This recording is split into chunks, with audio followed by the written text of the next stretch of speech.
Nagmamadali ang bawat hakbang na tinungo ni Samantha ang conference room kung saan gaganapin ang meeting niya kasamang mga taong may mataas ding posisyon sa kumpanya.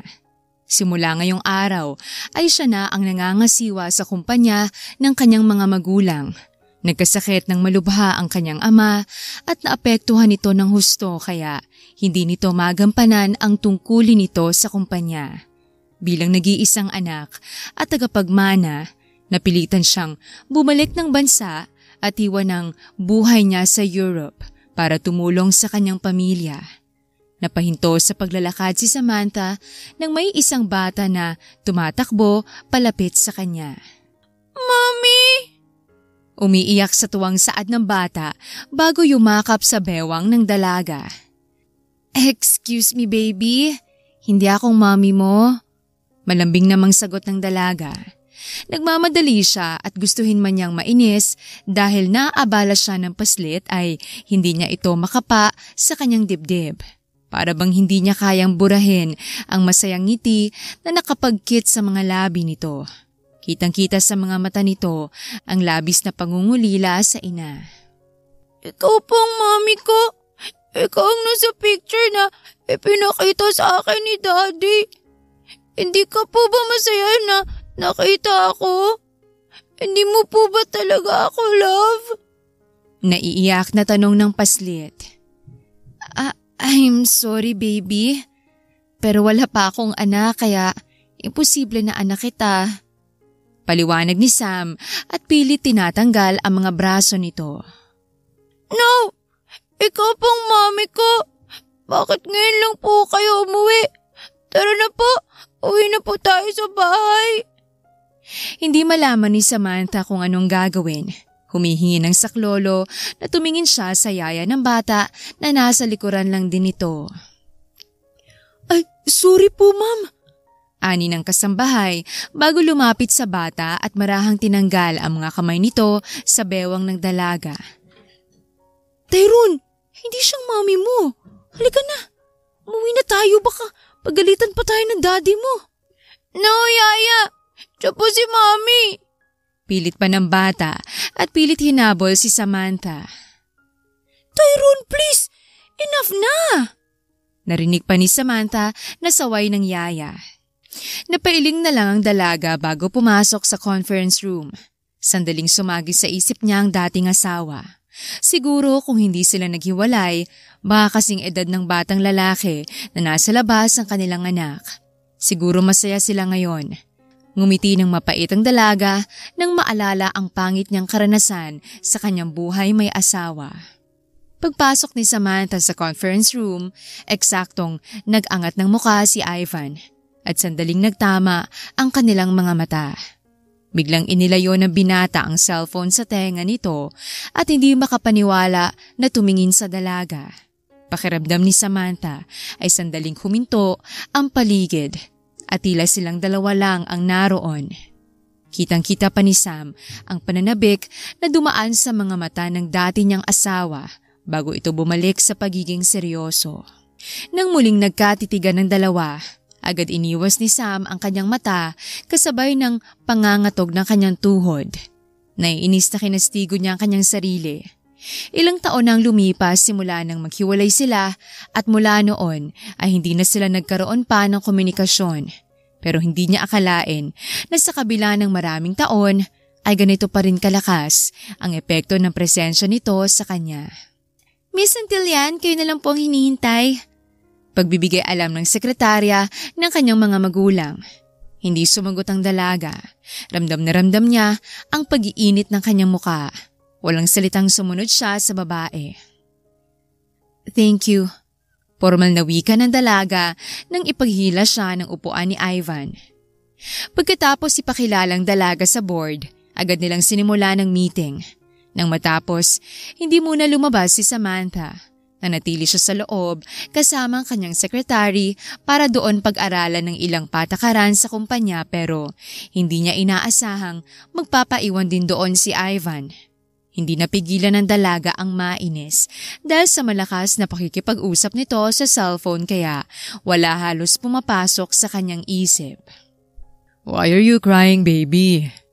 Masuyong tanong ng lalaki sa kabilang linya. Okay, promise. I will go home early. Ani pa nito.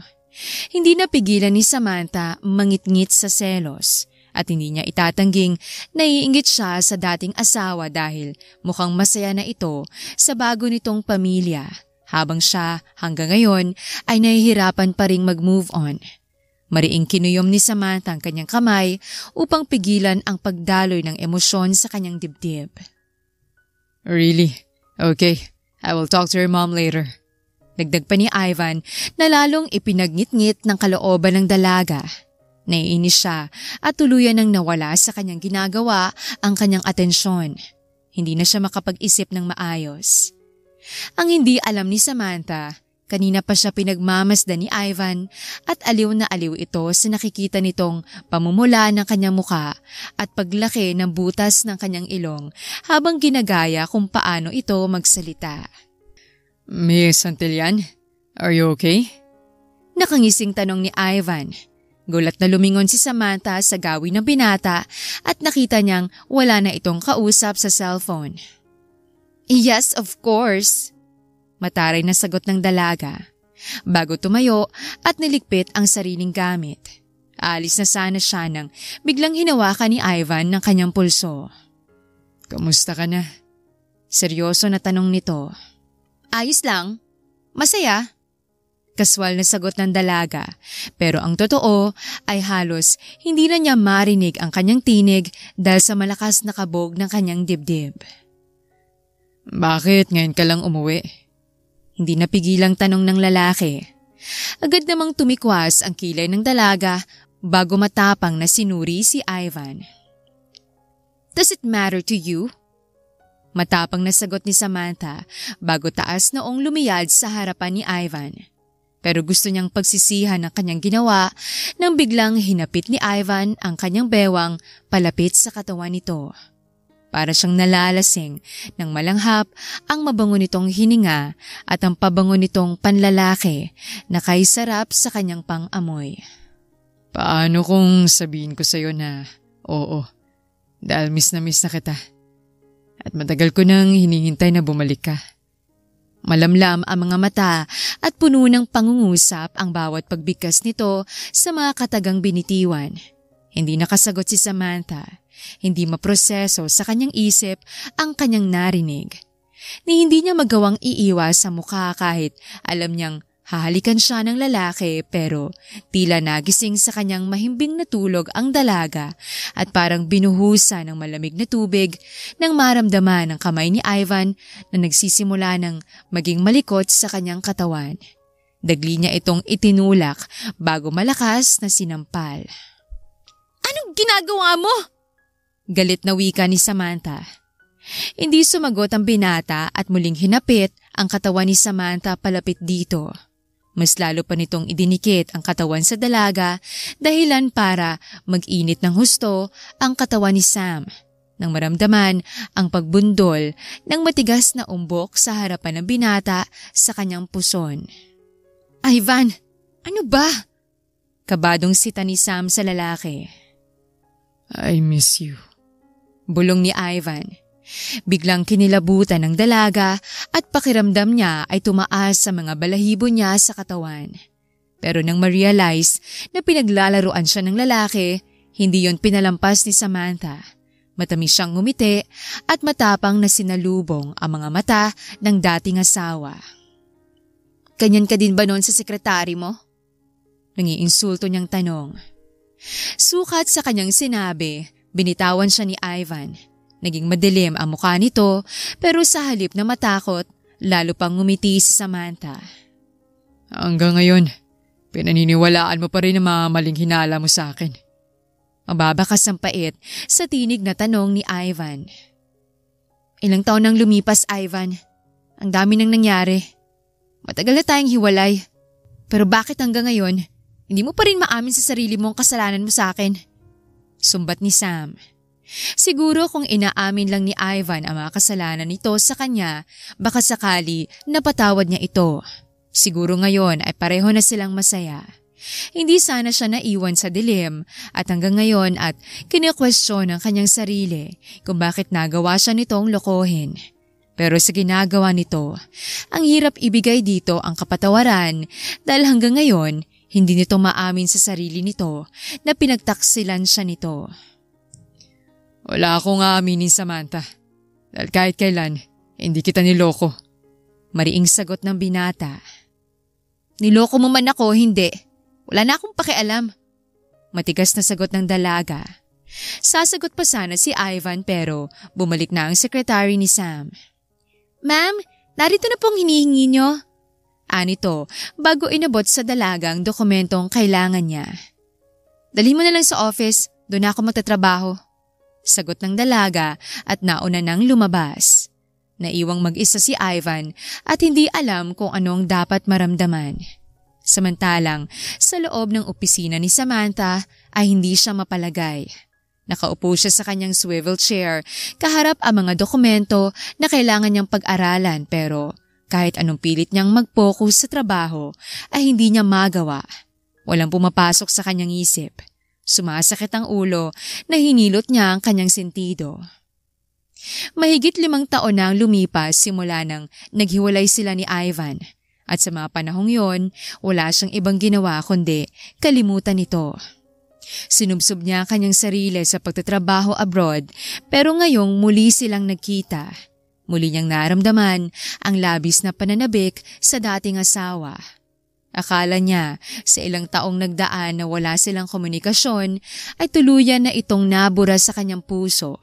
Pero hindi pala dahil hanggang ngayon nararamdaman pa rin niyang mahal niyang binata. Pero kasabay nun ang pagbabalik ng sakit na naranasan niya sa piling nito. Dahilan kaya tinapos niya ang kanilang relasyon bilang mag-asawa. Hindi napigilan ni Samantha ang pagpatak ng ilang butil ng luha sa kanyang mata. Mapait siyang ngumiti bago tinuyo ang basa niyang pisngi at binalikan ang nangyari 5 years ago. Samantha, anong ginagawa mo dito? Bakas ang pagkagulat na tanong ni Ivan nang naabutan ng asawa sa opisina niya. Walang emosyong tumayo si Samantha mula sa swivel chair ng kanyang asawa kung saan siya nakaupo nang dumating ito. Sam, tawag ni Ivan sa asawa na nanatiling nakatingin lang sa kanya. Walang salitang humakbang si Samantha palapit kay Ivan. Ganon din naman ang ginawa ng lalaki. Sabay silang huminto nang nasa gitna na sila ng silid at saka tinitigan ang bawat isa. Anong ginagawa mo dito? Akala ko bukas ka pa uuwi. Tanong ulit ni Ivan. Mapaklang ngumiti si Samantha bago inabot kay Ivan ang isang kulay puting folder na kanina pa niya hawak. Ano to? Takang tanong ni Ivan. Buksan mo. Malamig na utos si Samantha sa lalaki. Dapat ay nasasaktan siya, umiiyak, gayong kaharap na niya ang taong labis niyang minahal. Pero puro sakit ang iginanti sa kanya. Sam. Puno ng emosyon na tawag ni Ivan sa pangalan ng asawa. Kailan pa? Sa halip na sumagot ay matapang na tanong ni Samantha. Sam, magpapaliwanag ako. Malamlam ang mga matang saad ni Ivan. No. Tapos na akong makinig sa mga kasinungalingan mo. Ayoko na. Aniya. Samantha, please. Pakiusap ng binata. Nung nalaman ko na may affair kayo ng sekretary mo, pinatawad kita. Binigyan kita ng second chance. Pero hindi ka pa nakontento. Binuntis mo pa siya. Tapos gusto mong patatawarin kita? Bakas ang sakit sa bawat salitang wika ni Samantha. Samantha, maniwala ka sa akin. Hindi ko alam kung anong sinasabi mo. At kahit kailan, hindi kami nagkaroon ng relasyon ni Lexi. Please, paniwalaan mo naman ako. Natatakot ng pakiusap ni Ivan. Once is enough, Ivan. Pinatawad kita. Pinilit kong kalimutan ang mga panloloko mo. Kahit halos gabi-gabi ko yung iniisip. Walang oras na hindi pumasok sa isip ko na baka magkasama ulit kayo. Na baka habang nagtitiwala at naniniwala ako sa iyo, magkasama kayong pinagtatawanan ako. Pero lahat yun, Pinaliwala mo. Sinikap kong magtiwala pa rin sa'yo pero ngayong binutis mo ang kabit mo, hindi ko na kayang pagkatiwalaan ka pa ulit. At mas lalong hindi ko na kayang makasama ka. Umiiyak sa galit na sagot ni Samantha. Sam, please. Pakinggan mo naman ako. Umiiyak ng pakiusap ni Ivan. Para ano? Para saktan ako ulit? Kulang pa ba ang pananakit mo sa akin? Hindi na, Ivan. Kung hindi mo ako kayang irespeto bilang asawa mo, mas mabuti na maghiwalay na tayo habang may natitira pa akong respeto sa sarili ko. Matapang na sagot ni Samantha bago pinahid ang kanyang luha at tumalikod sa binata. Samantha! Habol ni Ivan pero mabilis na siyang tumalikod. Bago tuluyang lumabas, nilingon ni Samantha ang lalaki na hindi pa rin makapaniwala. Siya nga pala, kasama ng mga ebidensya na nabuntis mong babae mo. Ang annulment paper. May pirma ko na yan. Sa'yo na lang kulang. Seryosong saad ni Samantha. Bago tuluyang lumabas at hindi na nakuha pang lumingon sa asawa. Pagdating sa kanyang kotse, umupo sa harap ng manibela si Samantha at doon pinakawalan ang mga luha na kanina pa niya pinipigilan. 1 taon pa lang silang kasal ni Ivan pero niloko na siya nito. Ang masakit pa ay ang sekretary nito na itinuturing niyang kaibigan ang naging kabit nito. Nang kumalma na ang dalaga, dumiretso siya sa bar para uminom. Dumaan ang mga araw. Hindi nagsawa si Ivan sa panunuyo kay Samantha. Ginawa niyang lahat para pakinggan siya nito pero sadyang matigas ang babae. Hindi na nito muling kinausap ang asawa at hinayaan na ang korte ang magtanggal ng bisa sa kanilang kasal. Kaya naman sa muli nilang paghaharap, hindi napigilan ni Ivan ang maging emosyonal. Sana maging masaya ka sa desisyon mo na to, Samantha. Namumula ang mga matang wika ni Ivan. Hindi niya matanggap na ganon kadaling mapawalang bisa ang kasal nila ng asawa. I hope so. At sana makalimutan kong panuloko mo sa akin. Walang ganang sagot ng babae. Pagak na tumawa si Ivan. Kitang-kita sa mga mata nito ang sakit sa pambabaliwala sa kanya ni Samantha. Talagang yan ang pinaniniwalaan mo. Mababakas ang pait sa tinig na sagot ni Ivan. Hanggang ngayon ba? Itatanggi mo pa rin ang kasalanan mo sa akin? Kulang pa bang ebidensya na hawak ko para mapatunayan ang pangangaliwa na ginawa mo? Pabalang na sagot ni Samantha. Napailing si Ivan at saka napapagod na sinalubong ang mata ng dating asawa. Hindi na kita kilala, Sam. Masyado ng bato ang puso mo. Wika pa ni Ivan. Ikaw ang bumago sa akin. Ikaw ang nagturo sa akin na maging matapang. Kaswal na sagot ng dalaga. Mariing napahilamo si Ivan sa muka bago pagod na tumingin sa asawa na ngayon ay ex-wife na niya. Sana matutunan mo magpatawad, Samantha. Inaamin ko na nagkamali ako. Nawalan ako ng oras sa'yo pero hindi ibig sabihin nun pinagtaksilan kita. Darating din ang araw na mapapatawad kita. Pero hindi pa sa ngayon. Masyado mo kong sinaktan at binurog. Hayaan mong buuin ko ulit ang sarili ko. At sana, sa sunod nating pagkikita, kaya mo nang aminin ang mga kasalanan mo. Matabang na wika ni Samantha. Marahas na bumuga ng hangin si Ivan bago marahang tumango at saka tumingin sa mata ng dalaga. Sige, kung yan ang gusto mo. Sana hindi mo pagsisiyan ang lahat ng to. Huling salitang binitiwan ni Ivan bago ito tuluyang umalis kasamang abogado nito. Si Samantha naman ay nalalayan ng kanyang kaibigan patungo sa kanyang sasakyan. Nang araw ding yon, lumipad si Samantha patungo sa Europe para doon gamutin ang kanyang pusong sugatan. Nagmamadaling dinampot ni Sam ang tissue at tinuyo ang basa niyang muka nang marinig ang sunod-sunod na katok sa pinto ng kanyang opisina. Hindi pa man siya nakakasagot ay sumungaw na sa siwang ng pinto ang ulo ni Ivan. Malaki ang ngiti sa mga labi nitong tumingin sa kanya. Ay, pwedeng pumasok? Nakangiti nitong tanong. Hindi nagsalita si Samantha. Sa halip, marahan niyang inangat ang kanyang ulo. Salamat. Masayang wika ni Ivan at tuloy-tuloy nang pumasok bago ipinatong ang mga dalang box ng pagkain at inumin sa mesa. Ano yan? Nakakunot ang noo na tanong ng dalaga. Nagdala ko ng pagkain. Baka kasi nagugutom ka na. Halika, kain na tayo. Alok ni Ivan habang matamang nakatingin kay Samantha. Hindi ka na sana nag-abala. Matabang na sagot ni Samantha pero agad siyang natakam nang maamoy ang masarap na aroma ng pagkain. Hindi naman ito abala sa akin. Hindi kasi kita nakitang lumabas kaya naisip kong dalan ka na lang ng pagkain. Baka kasi sobrang busy mo ngayon kaya nawala sa isip mo ang kumain. Bakas ang pag-aalala sa tinig na sagot ni Ivan. Huminga ng malalim si Samantha bago hinarap ang dating asawa. Natigilan siya nang magtama ang kanilang mga mata at naramdaman niya ang pagbilis ng tibok ng kanyang puso. Nang hindi na natagalan ni Samantha ang pagtitig sa kanya ni Ivan, siyang unang nagbaba ng tingin. Teka, umiyak ka ba? Tanong ng lalaki nang makita ang namumulang mata ng dalaga. Hindi. Napuwing lang ako.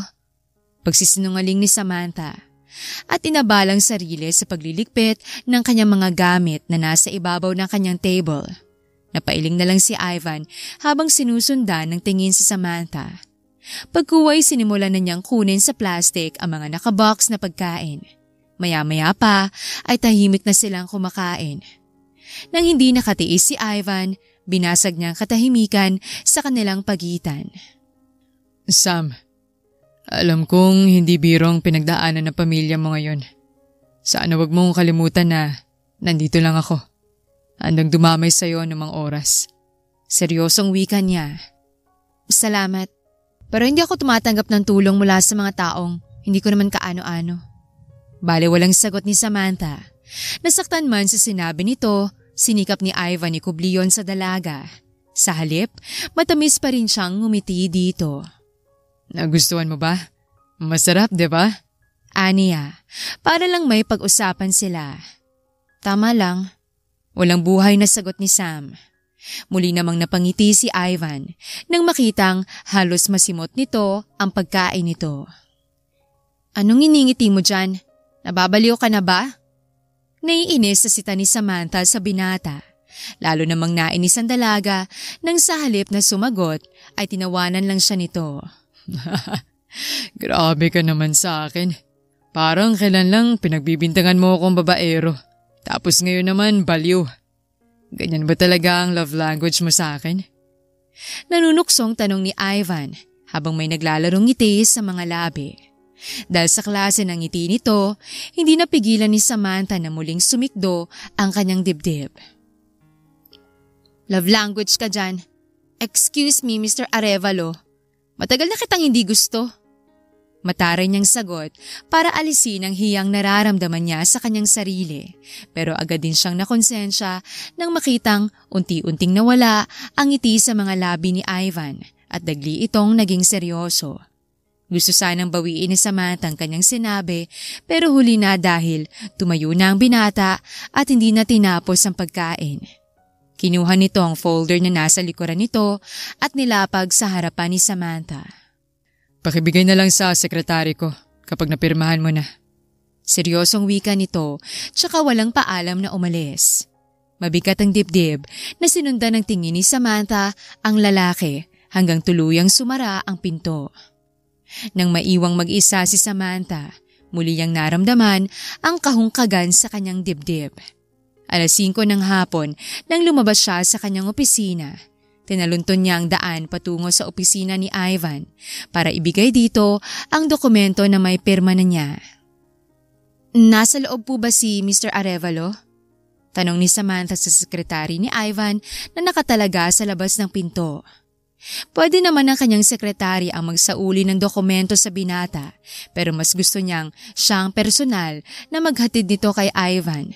Balak niyang humingi ng paumanhin dito sa mga nasabi niya kanina. Wala po, ma'am. Hindi na po bumalik si sir dito after ng lunch. Magalang na sagot ng babae.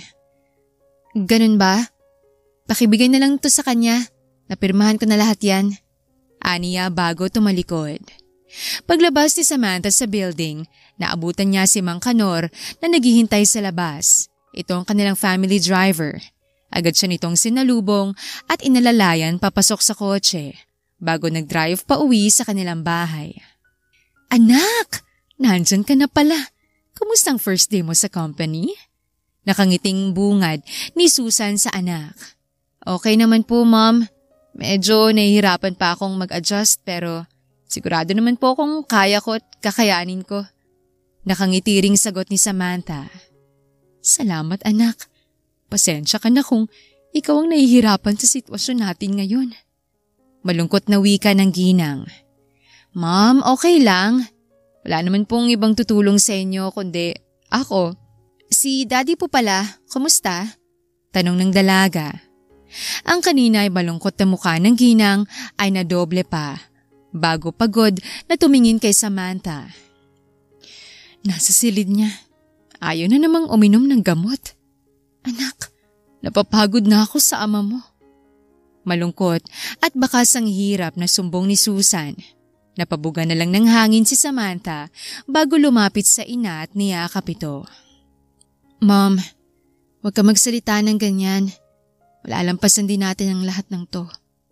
Humihingi ng pangunawang saad ni Samantha. Tumango naman si Susan bago gumanti sa yakap ng anak. Salamat, anak.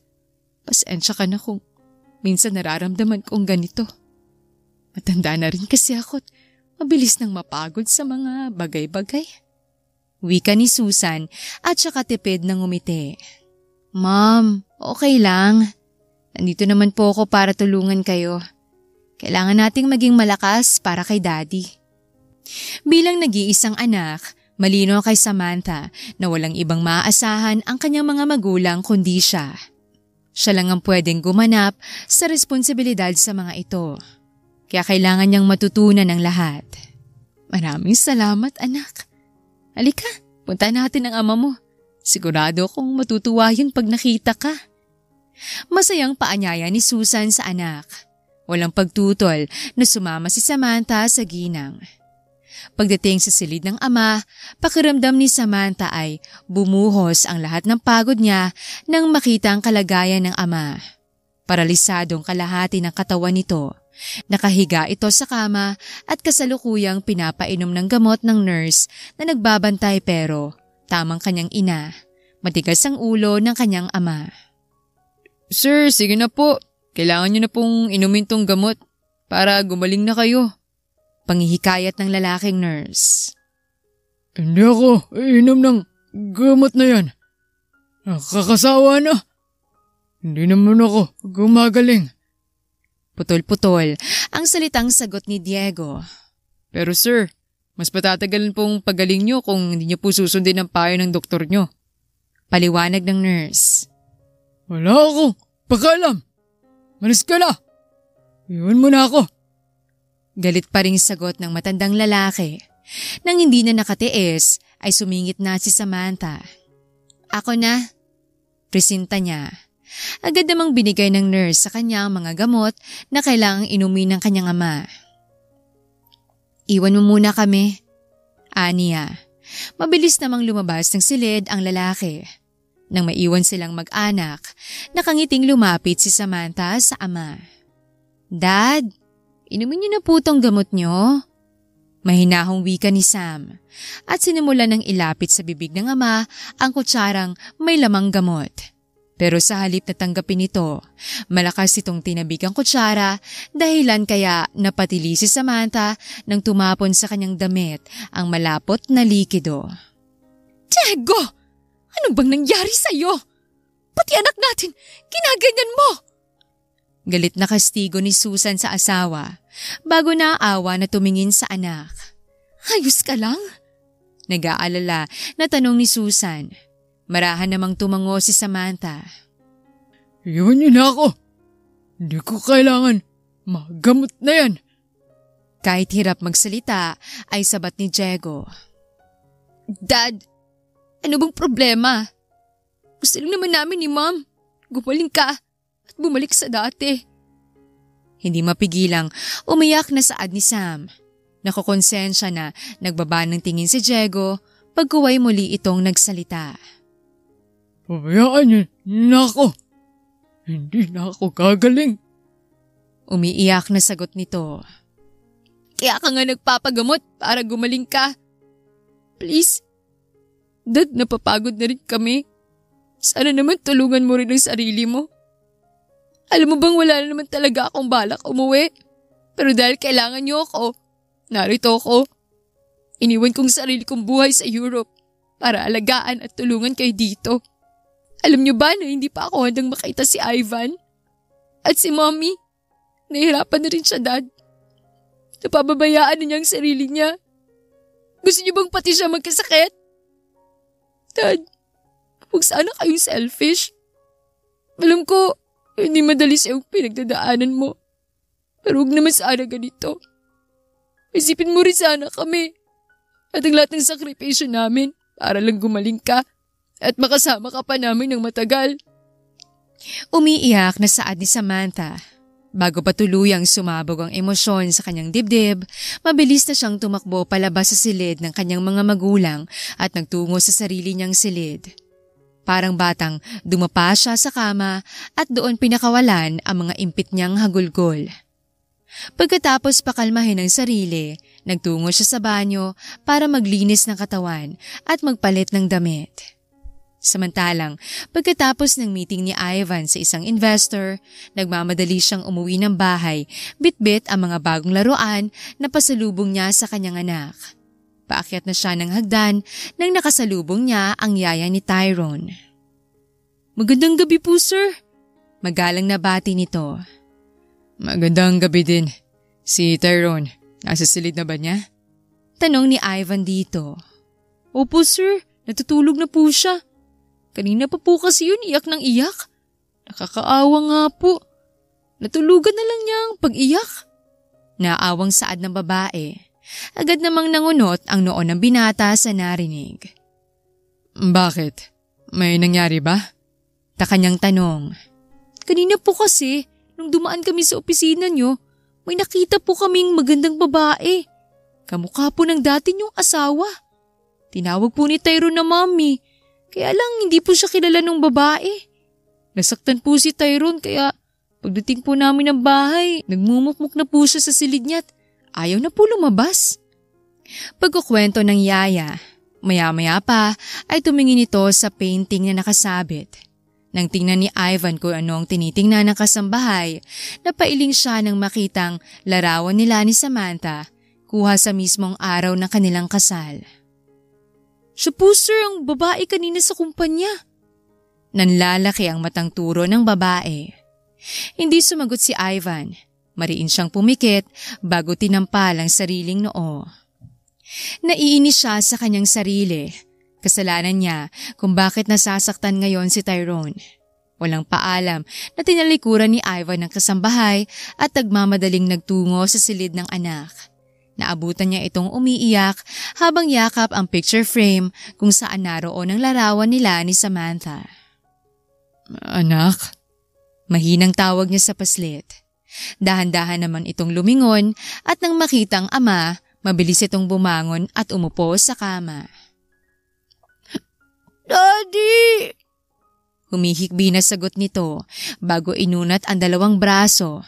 Dali-daling lumapit si Ivan sa anak para gantihan ang yakap nito. Bakit? Malungkot ang baby ko. Mahinahong tanong ng binata. Daddy, nakita ko po si Mommy, pero ayaw niya po sa akin. Umiiyak na sagot ni Tyrone. Hindi totoo yan, anak. Mahal na mahal ka ng Mommy. Pampalubag loob ni Ivan sa paslit. Pero bakit po ganun?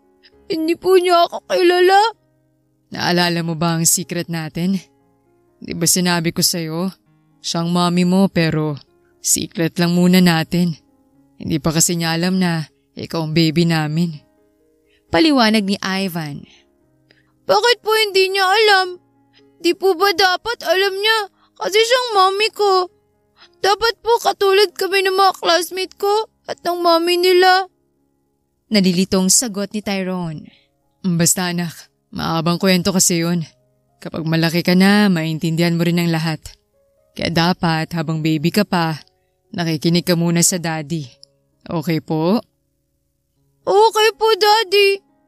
Sana po, bati na kayo ni Mommy para umuwi na po siya dito sa bahay. Huwag ka mag-alala.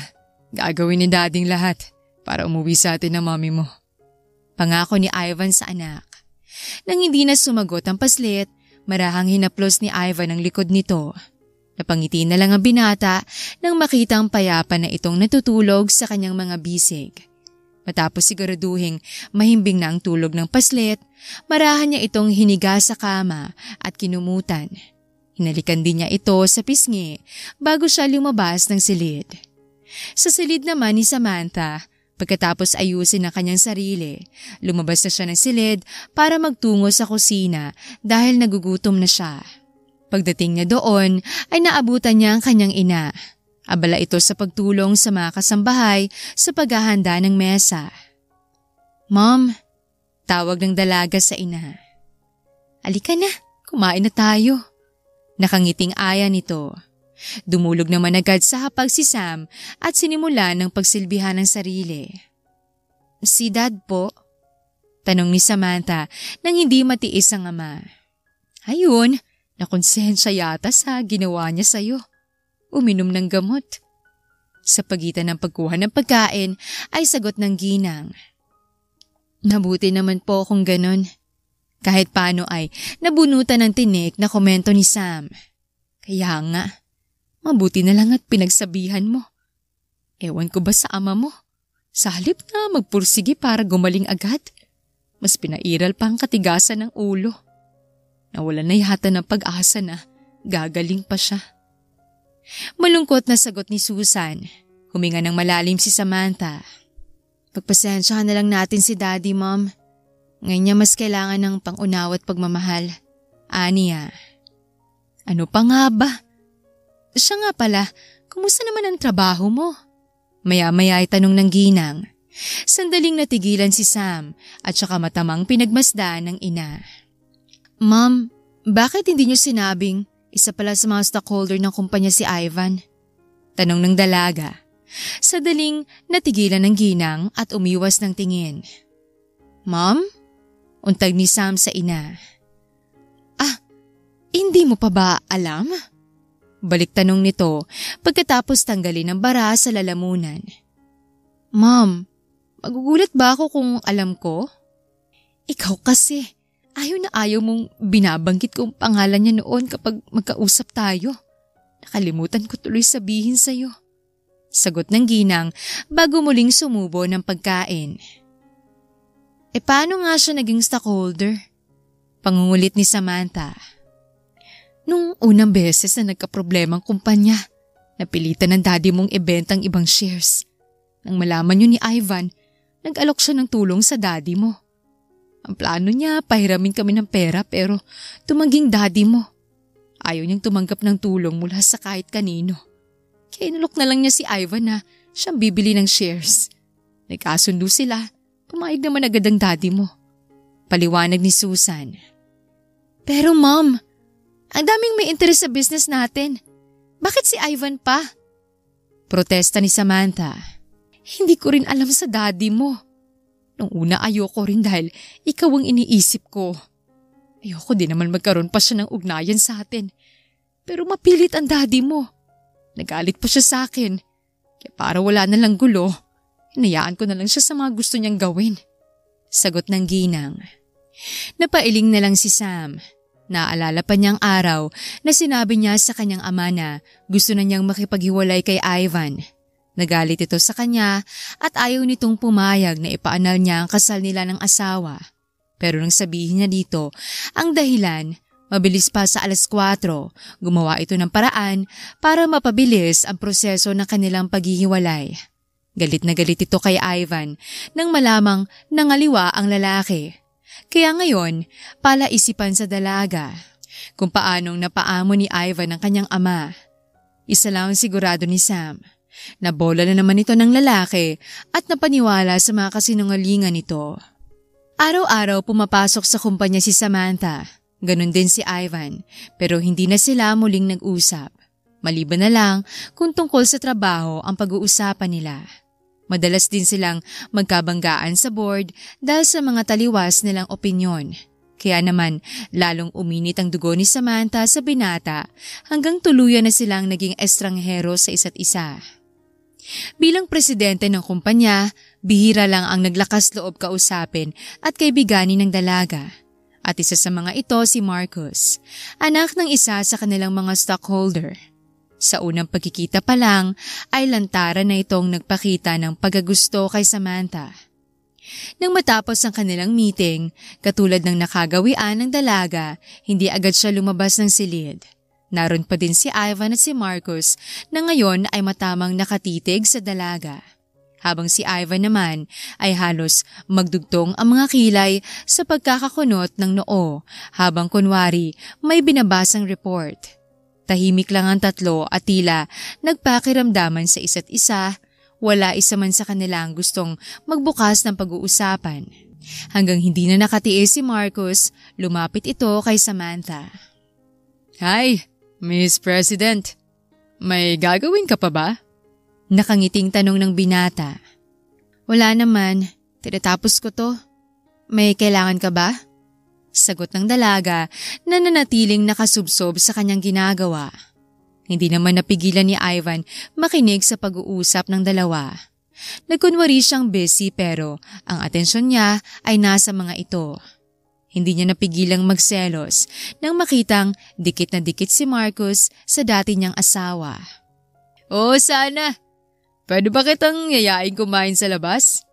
Preskong sagot ni Marcus. Wala sanang balak sumang-ayon si Sam, pero narinig niyang tumikhim si Ivan kaya naman para asarin ito at ipamukha sa lalaki na kayang-kaya niya itong palitan. Walang pag-aalinlangang pumayag siya sa alok ng kaharap. Nag-angat siya ng mukha at saka matamis na ngumiti kay Marcus. Sure, nagugutom na nga rin ako. Nakangiti at malambing na sagot ni Samantha. Nahigit ni Ivan ang paghinga at nakuyom ang kanyang kamay sa narinig. Si Marcus naman ay masayang pumalatak. Paano? Sa kotse na lang kita hihintayin? Excited na tanong ni Marcus. No thanks, may dala akong sasakyan. Sabihin mo na lang sa akin kung saan tayo kakain and I will be there. Sagot ng dalaga. Binigay naman agad ni Marcus ang address at pangalan ng restaurant. Maya-maya pa ay masaya na itong lumabas. Pag-alis ni Marcus, sumunod na rin dito si Ivan. Napailing na lang si Samantha sa inakto ng dalawang lalaki. Hindi nagtagal ay lumabas na rin siya. Palingaling nga pa siya sa paligid habang papunta sa kanyang opisina. Nagbabaka sakali siyang makita si Ivan. Hindi niya maintindihan ang kanyang sarili kung bakit kapag nasa malapit ito ay naiinis siya pero pag wala naman ay hinahanap-hanap niya. Hanggang narating niya ang kanyang opisina ay hindi niya namataan sa kanilang palapag si Ivan. Nag-retouch muna siya at siniguradong magandang-maganda siya bago muling lumabas sa kanyang opisina. Malapit na siya sa elevator nang nakasalubong niya si Ivan. Mukhang masaya ito at sumisipol pa habang naglalakad. Natigilan pang binata nang magtama ang kanilang mga mata. Pero agad din itong nakabawi at matamis na ngumiti kay Sam. Naiinis na pinagtaasan niya ito ng kilay.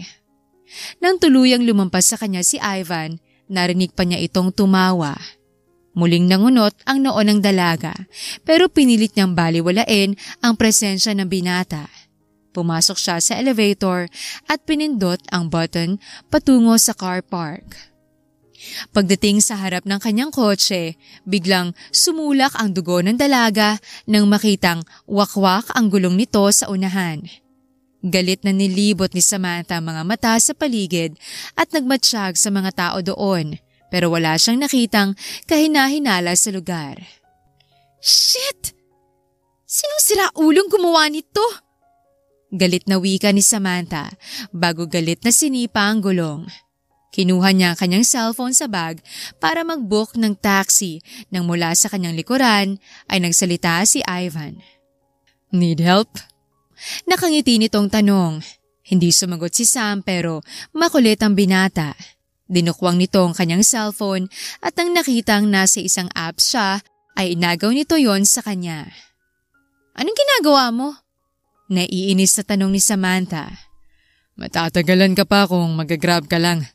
Maalas mo pa pag inabot ka ng traffic. Seryosong sagot ni Ivan. Ano bang pakialam mo? Naiinis pa ring sagot ng dalaga.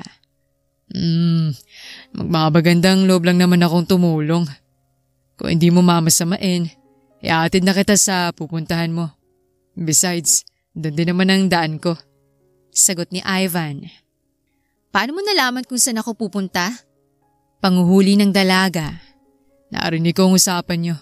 Remember, nasa isang room lang tayo kanina. At kung mag-usap kayo, parang kayo lang ang tao dun. Napabuntong hininga si Sam pagkuway nag-isip. Tama si Ivan, baka abutin siya ng siyam-siyam kung magko-commute lang siya. Huwag ka nang tumanggi. Libre naman ang service ko. Hirit pa ng binata bago kumindat sa dalaga. Paano naman ang kotse ko? Huwag mo nang isipin yan. Ako na rin ang bahala dyan. Sagot ni Ivan. Sigurado ka? Naninigurado na tanong ng dalaga. Oo naman.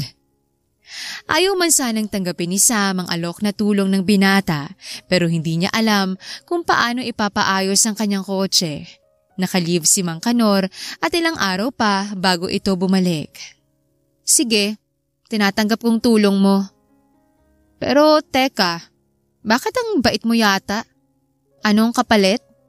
Diretsahang tanong ni Sam. Hindi sumagot si Ivan pero maya-maya lang ay malakas itong humalakak dahilan para pamulahan ng mukha ang dalaga. Naiinis niyang hinarap ang binata. Anong nakakatawa? Naiinis niyang tanong. Ikaw, nakakatawa ka. Sa tingin mo ba may hihilingin ako sa iyong kapalit? Ako na nga ang nag-volunteer tumulong. Sagot ni Ivan. Malay ko ba, mahirap magtiwala. Aniya. Agad namang napalis ang ngiti sa labi ni Ivan at agad nang naging seryosong mukha. Okay. Ano, tatanggapin mo ba ang tulong ko o hindi? May oportate pa akong pupuntahan. Masungit na wika nito. Tatanggapin ko nga, 'di ba? Sagot ni Samantha bago nagdadabog na sumunod sa binata. Maya-maya pa ay sakay na sila sa kotse nito. Pasipol-sipol pa si Ivan at halatang nasisiyahan habang nagmamaneho. Si Sam naman ay piniling tumahimik at sa labas ng bintana ibinaling ang pansin. Nandito na tayo. Anunsyo ni Ivan nang nasa tapat na sila ng isang kilalang restaurant. Salamat. Tipid na wika ni Samantha at saka nagmamadaling bumaba. Hindi na siya lumingon kay Ivan at diretso na pumasok sa loob ng resto. Agad hinanap ng kanyang mga mata si Marcus, pero agad din siyang natigilan nang makitang isang pares na kumakain habang masayang nagkukwentuhan. Si Marcus kasamang isang magandang babae. Napailing na lang si Samantha.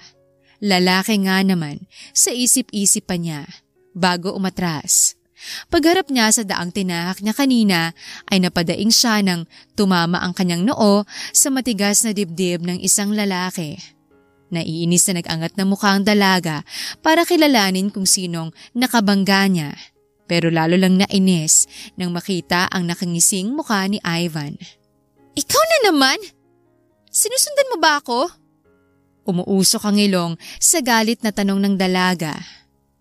Hindi Nandito kasi ang date ko. Kalmado nitong sagot. Naintriga si Samantha sa kung sinong tinutukoy nito kaya iginala niya ang kanyang mga mata sa mga taong naroon. Napakunot ang dalaga nang hindi niya nakita si Lexi. Halos lahat ng table doon ay okupado ng bawat pareha maliban sa table malapit sa kanila. Gusto niyang makita ang babaeng ipinalit nito sa kanya o kung may bago na naman itong babae. Alam naman niya ang kasabihang, once a cheater is always a cheater.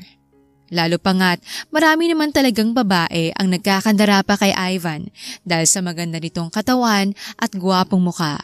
Idagdag pa, nagmula ito sa kilalang pamilya. Sinong hinahanap mo? Tanong ni Ivan bago nakakalokong ngumiti kay Samantha. Wala. Nahihiyang sagot ng dalaga at agad iniwas ang mata. Huwag mo nang hanapin. Wala ka namang makikita. Tumatawang wika ni Ivan. Pinagloloko mo ba ako? Naiirita ang tinig na sagot ni Samantha. Hindi. Dahil ikaw ang date ko. Preskong saad ng lalaki. Anong pinagsasabi mo? Paano kita naging date? Mataray na tanong ni Sam. Sayang naman kung tatanggi ka pa. Narito na lang din tayo. Nakita mo naman yung supposed to be your date. May ka-date ng iba. Halika, kumain na tayo. Sagot ni Ivan at ipinaghila ng upuan si Samantha. Hindi pa man sumasagot ang dalaga ay nagsimula ng umorder ng pagkain si Ivan nang matapos ay binigay nito kay Sam ang menu. Hindi ako kakain. Pagtanggi ng dalaga. Kumain ka na. Anong oras na Ubus ng oras natin. Pilit pa ni Ivan. Wala nang nagawa si Sam kundi umorder ng pagkain dahil nagugutom na rin siya. Hindi ka ba natatakot na baka makarating sa asawa mo na magkasama tayo ngayon? Habang naghihintay ng kanilang order ay tanong ni Samantha.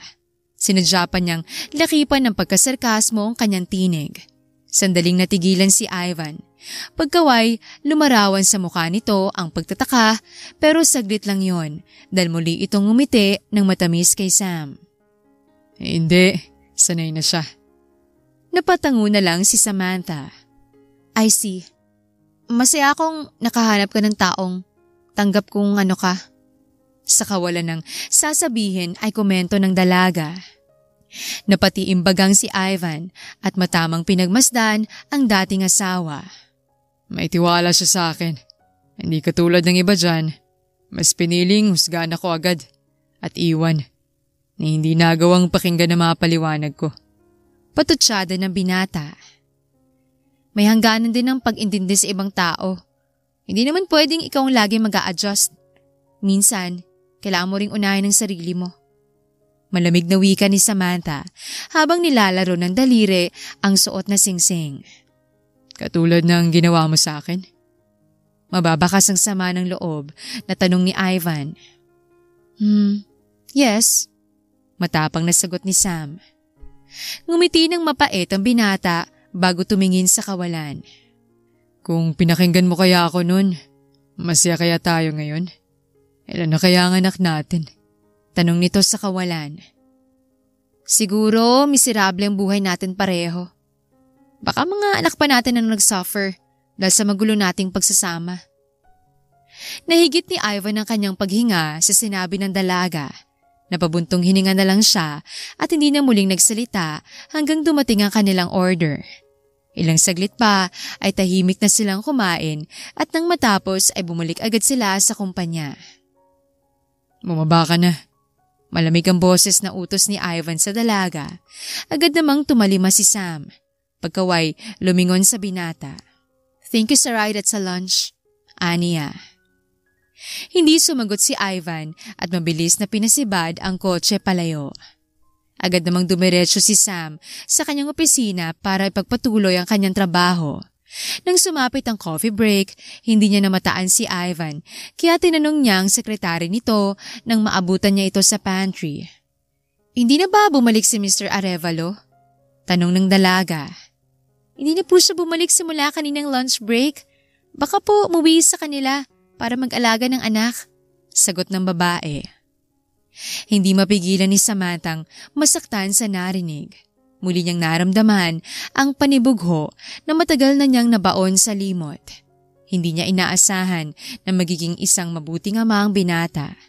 Hindi tuloy niya maiwasang isipin na kung siya kaya ang naging asawa nito at naging ina ng anak nito, ganun din kaya ito ka-hands-on sa kanyang supling?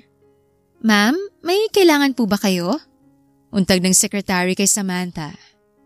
Gusto ko sanang itanong kung nasa ng asawa niya. Hindi makatiis na tanong ni Sam.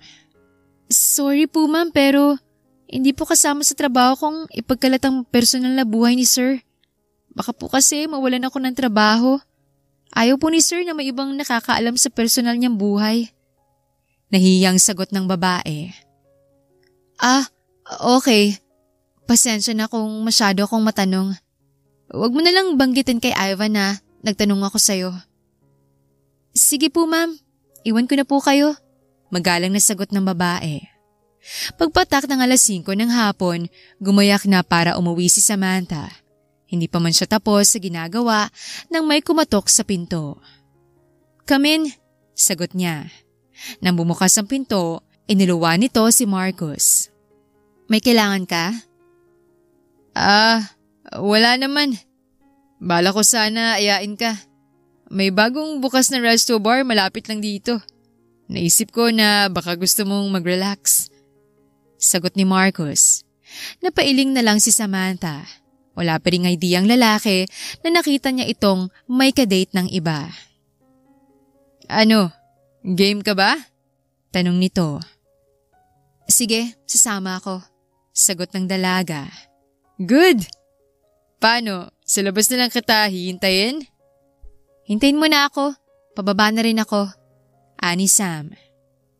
Habang pababa si Samantha at Marcus, walang humpay sa pagkukwento si Marcus. Madaldal at masayahin pala talaga ito. No wonder, maraming babaeng gusto itong makasama. Kahit paano ay nabawasan ng kalungkutan na nararamdaman ng dalaga. Paglabas nila ng elevator, may biglang humatak sa kamay ni Samantha. Gulat na tumingala ang dalaga. Sumalubong sa kanyang paningin ang madilim na mukha ni Ivan. Hindi maintindihan ng dalaga ang nararamdaman ng mga sandaling yon. Nagkatitigan sila habang magkalapat ang kanilang mga balat. May parte sa puso ng dalaga ang masaya na muli itong makita pero hindi niya naiwasang matakot sa nakikita niyang itsura nito ngayon. Bitawan mo nga ako! Kunway galit na piksi ni Samantha at sinupil ang kakaibang pakiramdam. Saan kayo pupunta? Mariing tanong ni Ivan habang palipat-lipat ang mata sa kanila ni Marcus. Magna-night out sana kami ni Miss Antilian, Mr. Arevalo. Si Marcus ang sumagot. Lalo namang kinabahan si Samantha nang makitang lalo pang nagalit ang binata. Hindi ikaw ang kinakausap ko, Mr. Enriquez. Timbagang nasagot ni Ivan bago matapang na nakipagsukatan ng tingin kay Marcus. Teka nga, ano bang pinagpuputok ng butsi mo? Wala namang masama kung sumama ko kay Marcus. Binata siya, dalaga ako. So walang problema. Aniya. Napaatras ang dalaga na makitang lalong namula sa galit si Ivan. Parang gusto niyang pagsisihan ang sinabi pero nang naisip na may anak na ito at tama mahinala niya dito noon ay inalis niya ang takot na nararamdaman. Kung meron man sa kanilang dalawa ang gumawa ng hindi tama, walang iba kundi si Ivan. Samantha, hindi mo pa kilala ang lalaking yan. Mariing sagot ni Ivan bago marahas na nagbuntong hininga. Mr. Arevalo, labas ka na sa mga gustong gawin ni Samantha sa buhay niya. Matagal na kayong hiwalay at annulled na rin ang kasal niyo. Hindi ka na dapat nasasaktan ngayon kung nakita mo siyang ako na ang kasama. Nangaasar na saad ni Marcus. Pinigilan ni Ivan ng mahigpit ang sariling huwag masapak ang lalaki sa kanyang harapan. Galit na galit siya at the same time nagsiselos. Hindi niya kayang makitang masaya si Samantha kasamang ibang lalaki at sa tuwing siya ang kasama, daig pa nitong parang pinagsakluban ng langit at lupa. Fine. Kalmado na sagot ni Ivan bago humarap kay Samantha. Gusto ko lang sabihin sa'yo na kanina ka pa hinihintay ng mga magulang mo at ang kotse mo ay hindi pa rin nagagawa. Kaya nandito ako para sunduin ka. Agad namang binundol ng kaba ang dibdib ng dalaga nang maalala ang kanyang mga magulang. May nangyari ba sa bahay? Nauutal niyang tanong. Umuwi ka na para malaman mo. Halika, ihatid na kita. May sakit ang ama mo at kailangan nilang tulong at atensyon mo. Pero kung sino-sinong inuuna mo. Sermon ni Ivan bago tumalikod. Bigla namang nakonsensya si Samantha. Hindi na siya nagpaalam kay Marcos at nagmamadaling sumunod sa dating asawa. Sa parking lot na naabutan ni Samantha si Ivan. Hindi niya napigilang humanga dito nang makita niya itong animo modelo na nakasandal sa unahan ng kotse habang nakapamulsa ang dalawang kamay. Agad itong tumayo ng tuwid nang makita siya at binuksan ang pinto katabi ng driver's seat. Tahimik na pumasok sa loob ang dalaga. Maya-maya pa ay tinatahak na nilang daan pauwi sa bahay ni Samantha. Kailan ko makukuha ang kotse ko? Sa kaligitnaan ng biyahe ay tanong ng dalaga. Ayaw niyang pakiramdam na laging nakikisabay sa binata dahil pakiramdam niya ay nasusuffocate siya. Isa pa, hindi na siya sanay sa presensya nito. Baka sa 1 linggo. Ano? Sa 1 linggo? Bakit ang tagal naman yata? Gulong lang naman ang papalitan dun ah. Naiinis sa tura ni Sam. Maraming sasakyan ang nakapila sa talyer. At ang mga naunang dumating ang priority nila. Kulang din sila sa tao ngayon. Seryosong sagot ni Ivan. Hindi alintanang pagmamaktol ng dalaga. Bakit ka pumayag? Di ba nila pwedeng isingit yon? Galit pa ring tanong ni Sam. Sam, busy rin ako. Marami akong kailangan sikasuhin. Katwiran nito. Pagkatapos huminga ng malalim. Palibasa kasi, hindi mo sasakyan. Kaya hinayaan mo na lang matingga sa talyer na yon. Saan ba yun at kukunin ko na lang ang kotse ko? Bakit ka ba nagmamadaling magawa ang kotse mo? Nasa bakasyon pa naman ang driver mo. Sumasakit ang ulo na sagot ni Ivan. Kaya ko namang mag-drive para sa sarili ko. Galit na sagot ni Sam. Nakalimutan mo na ba nung nasangkot ka sa aksidente before? Paalala ng binata. Natatandaan yun ni Sam. Nangyari yun nung college pa lang sila at simula noon, natakot na si Ivan mag-drive siya kaya hatid sundo siya nito nung magkasintahan pa lang sila hanggang maging mag-asawa. Pwede ba Ivan? Matagal na nangyari yun. Ang dami na ngang nangyari oh. At ngayon, magaling na akong mag-drive. Kahit na. Pwede pa rin mangyari yun kung hindi ka nag-iingat. Kaya mula ngayon, ako nang mag-aatid sundo sa'yo. Naiba ka na ba talaga para gawin yan? Ivan, hindi na tayo mag-asawa. Ano lang sasabihin ng mga tao sa atin? Nag-aalala na sagot ni Sam.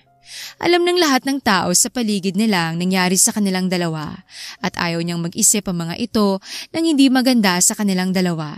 Lalo pat may asawang tao si Ivan. In fact, may anak pa. Sa tingin mo ba may pakialam ako sa sasabihin ng iba? Balik naman tanong ni Ivan. So, wala kang pakialam kung pagpiestahan ng mga taong buhay natin? Wala ka din mong pakialam kung masaktan si Lexi at ang anak nyo? Alam kaya nilang pinagagawa mo? Ano sa tingin mong nararamdaman nila kung malaman nilang lagi tayong magkasama?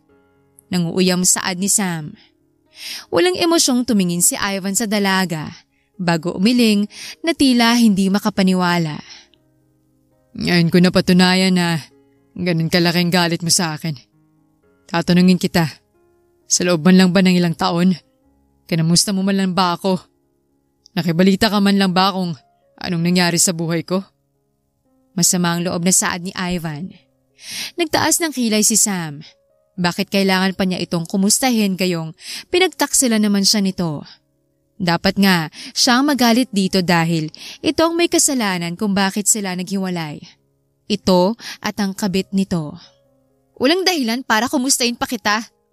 Nang araw na binuntis mo ang kabit mo, yun ang araw na tuluyan na kitang binura sa buhay ko. Galit na sagot ni Samantha.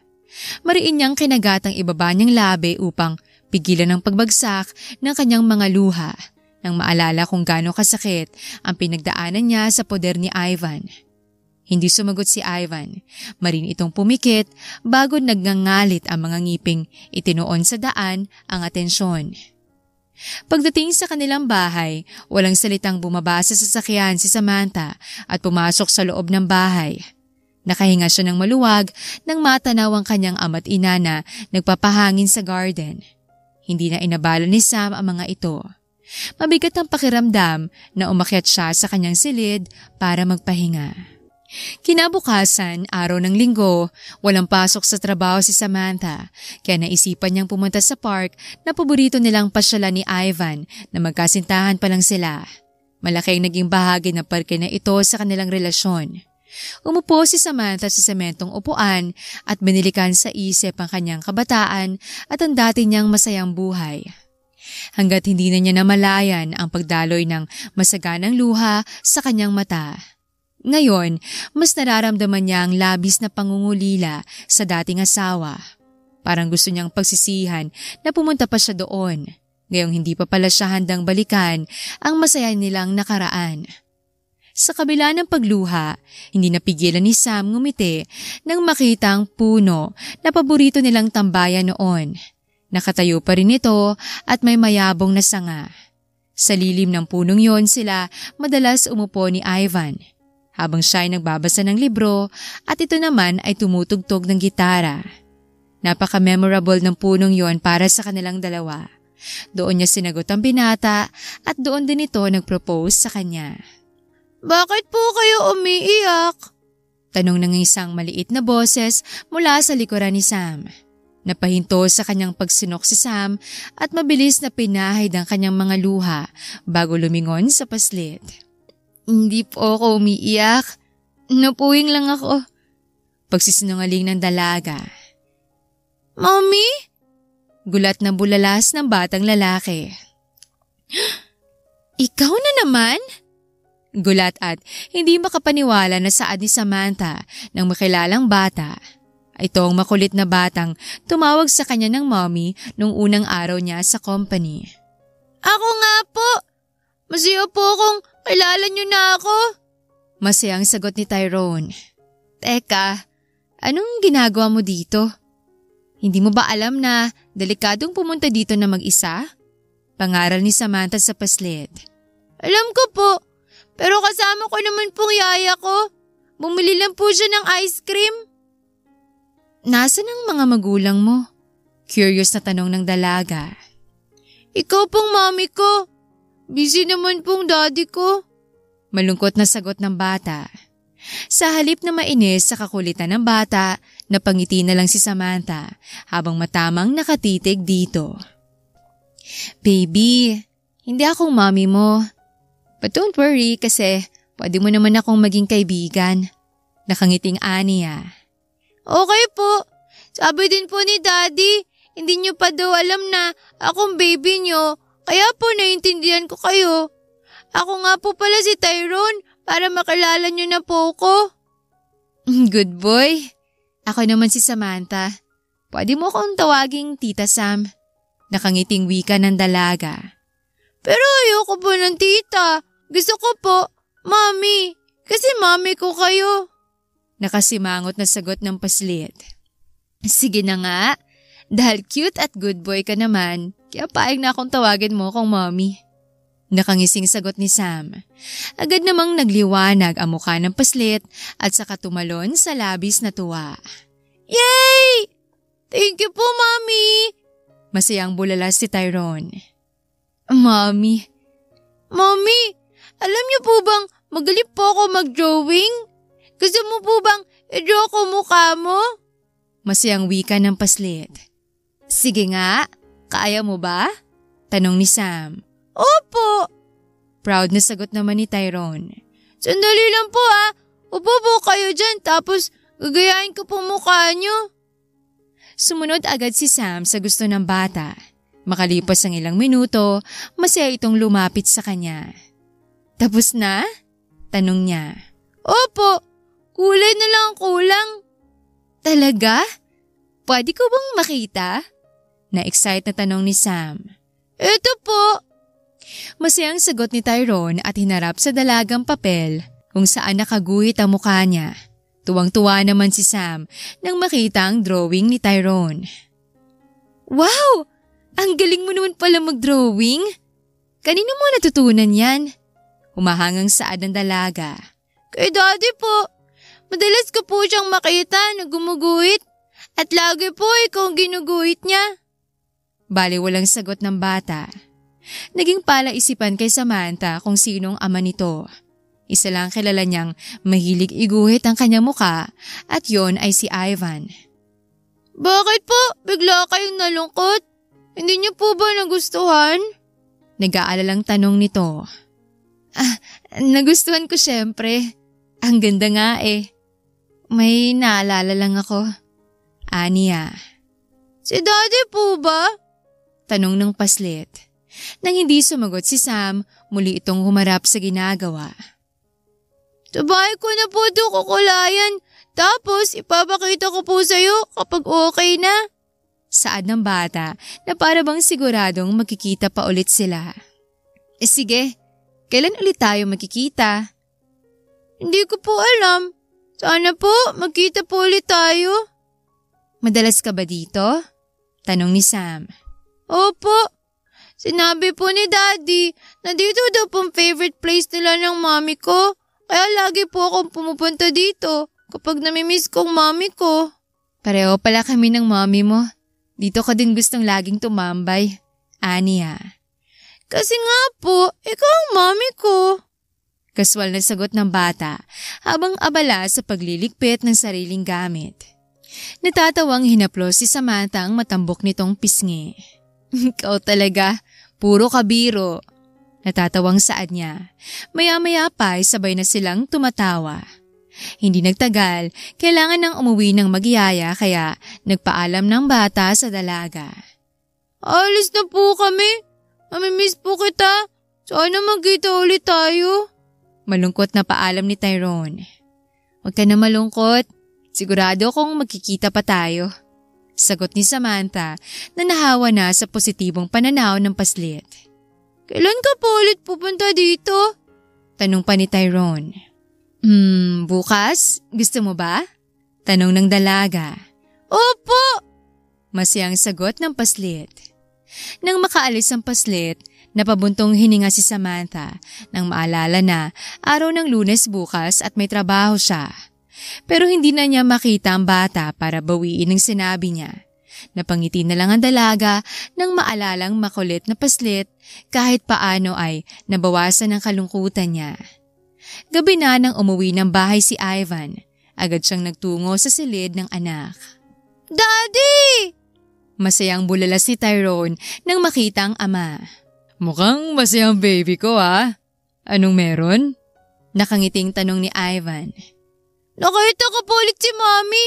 Friends na po kami at pumayag na po siyang tawagin ko siyang Mommy. Masayang kwento ng bata. Talaga? Saan kayo nakita? Sa park po. Nakita ko po siyang umiiyak. Pero sabi po niya na puwing lang daw po siya. Pero alam ko po umiyak siya. Malungkot na sagot ni Tyrone. Maraang hinaplos ni Ivan ang ulo ng anak. Siguro may namimiss lang siya. Aniya. Tumingala naman si Tyrone sa ama at sandaling napaisip. Daddy, hindi po kaya ikaw ang namimiss niya? Kasi sabi mo po, sa park kayo lagi pumupunta. Kailan pa natutong manghulang anak ko? Malambing na wika ni Ivan bago kiniliting anak. Malakas naman itong tumawa. Ilang saglit lang ay napuno na ng mga halakak ang apat na sulok ng silid. Hanggang makatulog si Tyrone, nanatili si Ivan sa silid ng anak. Lumabas lang siya nang makitang mahimbing na ang tulog nito. Pumunta siya sa kusina para kumuha ng alak at dinala ito sa veranda para doon uminom habang nagpapahinga. Palaisipan kay Ivan ang sinabi ng anak kung totoong umiyak si Samantha kanina sa parke. Ibig sabihin, nasasaktan pa rin ito hanggang ngayon. At pwedeng mahal pa rin siya nito, pero dahil sa laki ng galit nito sa kanya, kaya mas pinili nitong lumayo. Kinabukasan, maagang gumayak si Samantha para pumasok sa trabaho. Wala siyang gagamiting sasakyan ngayon, kaya kailangan niyang mag-commute. Dalawa lang ang sasakyan na meron sila dahil hindi naman nakahiligan ng kanyang ama ang bumili ng sasakyan tulad ng mga kaibigan nito. Sapat na ditong dalawang sasakyan na siya nitong ginagamit. Pero ngayong araw ang schedule ng check-up ng kanyang ama kaya gagamitin ng mga itong isang kotse habang ang kotse na ginagamit niya ay nasa talyer pa rin. Paglabas si Samantha sa gate, bumungad sa kanya ang kotse ni Ivan. Nakaupo ito sa hood ng sasakyan at mukhang naiinip na sa paghihintay. Pakiramdam ni Samantha ay nanlalambot ang kanyang mga tuhod nang magtamang kanilang paningin. Nang hindi niya matagalan ang pagtitig na ginagawa ng lalaki, agad niyang iniwas ang tingin. "Anong ginagawa mo dito?" tanong ni Samantha at pinilit patatagin ng sarili. "Sinusundo ka." Seryosong sagot ni Ivan. "Hindi na kailangan. Magko-commute ako." Malamig ang boses na sagot ni Sam. "Sumabay ka na sa akin. Huwag ka nang mag-inarte. Mahirap mag-commute ngayon." "Hindi ako nag-iinarte. Ayoko lang sumabay sa'yo." "Sam, nagmamagandang loob lang akong ihatid ka." Mariing sagot ni Ivan. "Hindi ko kailangan ng tulong mo, okay?" Nakaingos na wika ni Sam bago tumalikod para lampasan si Ivan, pero sadyang mabilis sa binata, agad itong nakalapit sa dalaga at saka walang pakundangang binuhat si Samantha. Galit na nagpumiglas ang dalaga habang sinusuntok ang likod ng binata pero hindi alintana ni Ivan ang ginagawa dito. Walang kahirap-hirap na pinasok ni Ivan sa kotseng dalaga. "Ano ba? Palabasin mo nga ako!" sigaw ni Samantha. "Nakakainis ka na! Hindi ka na nakakatawa sa ginagawa mo!" Galit na saad ng dalaga. Hindi sumagot si Ivan. Sa halip, seryoso itong nagmaneho palayo. Nagpupuyo sa galit si Samantha hanggang napansin niya na ibang daanan ang tinatahak nila. "Saan mo ko dadalhin?" tanong niya. "Isasama kita sa bahay." sagot ni Ivan. "Para ano? Hindi ba? Sinabi ko na sa'yo. Ayoko nang tumuntong pa sa bahay mo kahit kailan." "Saglit lang tayo dun. May gusto lang ako ipakilala sa'yo." sagot ni Ivan. "Pwede ba, Ivan? Into mong kotse at bababa ako. Hindi ako interesado sa mga kabaliwan mo." Galit na utos ni Sam. Pero hindi siya pinakinggan ng binata at parang walang narinig na nagpatuloy sa pagmamaneho. Hanggang huminto ito sa mansyon kung saan sila dating nakatira. "Tara na." aya ni Ivan. "Ayoko," sagot ni Sam bago humalukip-kip. "Gusto mo bang buhatin kita ulit?" tanong ni Ivan at saka ngumiti ng nakakaloko. "Okay, bababa na." "Ano ba kasing ginagawa ko dito?" Naiinis na reklamo ni Sam. Lihim namang napangiting binata nang marinig ang tinura ng dating asawa. "Masunurin ka naman pala." anito. Katakot-takot na irap ang napala ni Ivan sa dalaga. "Halika, pasok." Paanyaya ni Ivan bago tangkang alalayan ng dalaga pero mabilis itong umiwas. Inis na irap ni Sam bago sumunod.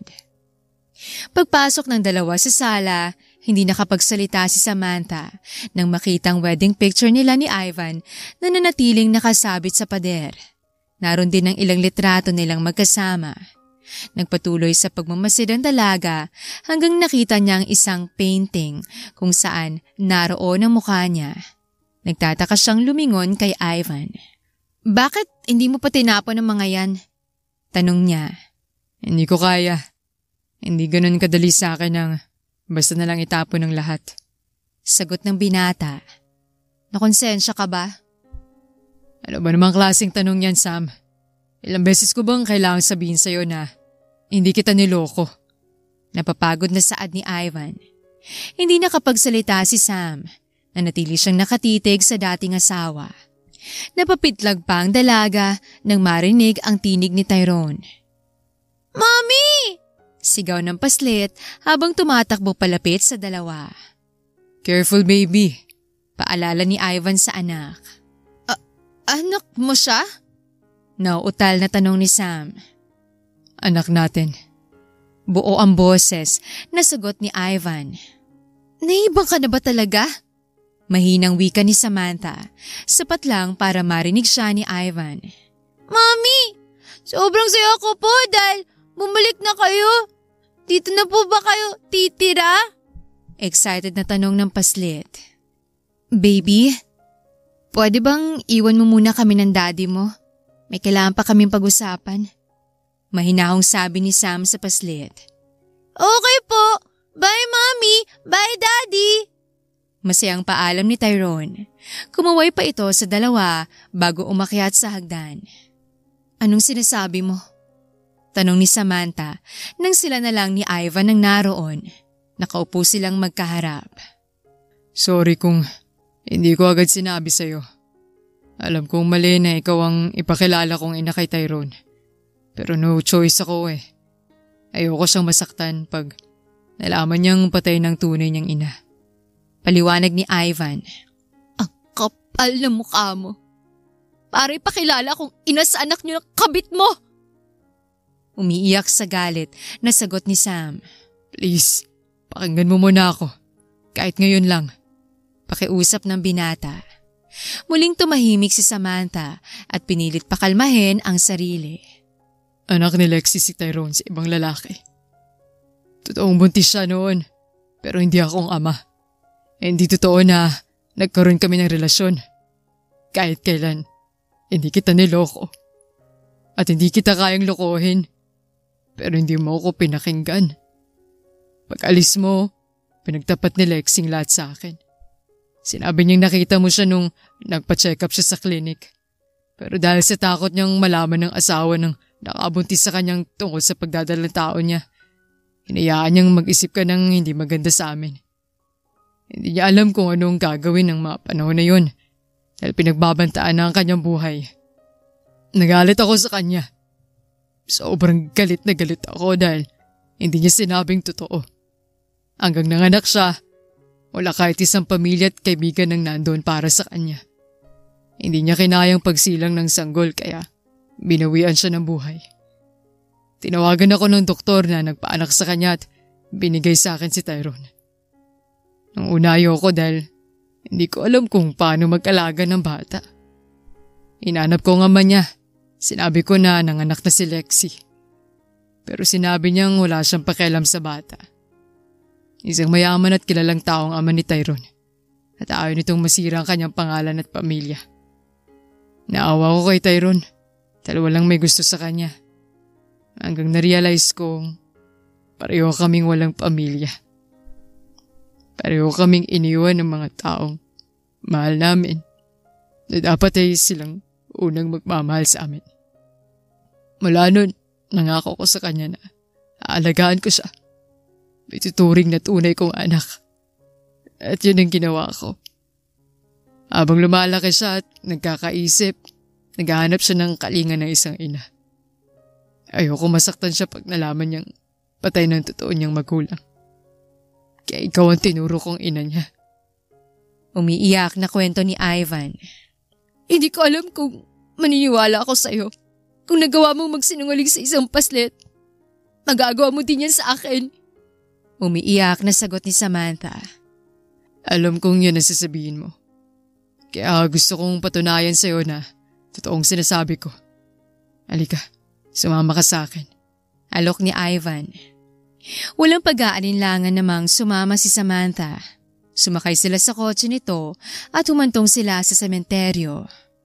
Ito ang libingan ni Lexi. Turo ni Ivan sa isang nicho. Lumapit si Sam doon at nakita niya ang pangalan ng babae at ang kaarawan nito na nakasulat sa lapida. Kahit kailan, hindi kita niloko. Minahal kita pero tinalikuran mo ko. Umiiyak na tinutop ni Samantha ang kanyang bibig bago lumapit kay Ivan at mahigpit na yumakap. I'm sorry kung nabulagan ako ng galit ko. At mas pinaniniwalaan ko mahingala ko. Sana pinakinggan kita nun. Umiiyak na wika niya. Shh! Sapat na sa akin ang paniwalaan mo ko ngayon. Hindi ko kayang mawala ka ulit sa akin. Mahal na mahal kita, Sam. Buong pusong pag-amin ni Ivan. Mahal na mahal din kita. Umiiyak na sagot ng dalaga. Maya-maya ay mahigpit ng magkayakap ang dalawa hanggang sumimoy ang malamig na hangin. Napangiti sa kawalan si Sam at humingi ng tawad sa dalagang madalas niyang pagselosa noon. Lexi, I'm sorry. Kung pinag-isipan kita ng masama, huwag ka mag-alala dahil simula ngayon, ako na ang magiging ina ng anak mo.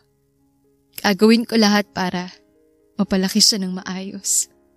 Wika ni Samantha. Hindi naman makapaniwala na pinihit ni Ivan paharap ang dalaga.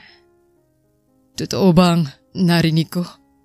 Hindi makapaniwala niyang tanong. Oo, tayong magiging magulang ni Tyrone. Yes! Ibig sabihin, okay na tayo? Tayo na ulit? Masayang tanong ni Ivan. Sunod-sunod na namang tumangong dalaga. Salamat. Hindi ko inaasahan na mangyayari pa sa atin ang lahat ng to. Umiiyak sa labis na tuwang saad ni Ivan. Pagkatapos maliwanagan sa mga nangyari, masayang bumalik sa bahay ng lalaking dalawa. Mommy, Daddy, saan po kayo galing? Bakit po hindi niyo ako sinama?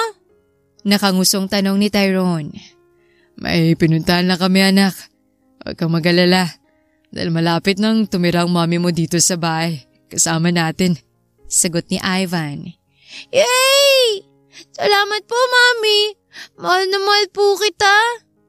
Masayang bulalas ng paslit. Mahal na mahal din kita, anak. Naluluha na sagot ni Sam. Ganito pala ang pakiramdam na maging isang ina, kahit pa nga hindi mo ito totoong dugo at laman. At ako, mahal na mahal ko kayong dalawa. Kayong buhay ko.